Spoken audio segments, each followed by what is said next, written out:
England विरुद्धच्या दुसऱ्या टी20 मॅचमध्ये भारतानं इंग्लंडवर सनसनाटी विजय मिळवलाय। अखेरच्या बॉलपर्यंत रंगलेल्या मॅचमध्ये भारतानं इंग्लंडवर 5 रन्सनं विजय मिळवला। भारतानं इंग्लंडसमोर 145 रन्सचं टार्गेट ठेवलं होतं। इंग्लंडला शेवटच्या बॉलमध्ये विजयासाठी 6 रन्सची गरज होती, पण बुमराच्या भेदक गोलंदाजीमुळे 6 धावांचं लक्ष्य इंग्लंडला गाठता आलं नाही। या विजयाबरोबर या सिरीजमध्ये भारतानं 1-1 अशी बरोबरी केली आहे।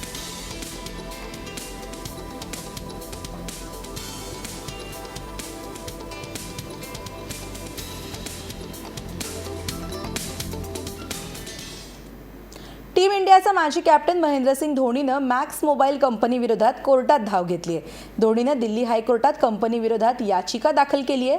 डिसेंबर 2012 मध्ये करार संपून सुद्धा आपल्या नावाचा वापर हा ब्रँड अँबॅसेडर म्हणून करत असल्याचा आरोप हा धोनीनं केलाय आणि त्यानंतर धोनीच्या याचिकेची दखल घेत कोर्टानं कंपनीच्या अधिकाऱ्यांना धारेवर धरलं। कोर्टानं याआधी आदेश देऊनही त्याचं पालन का केलं जात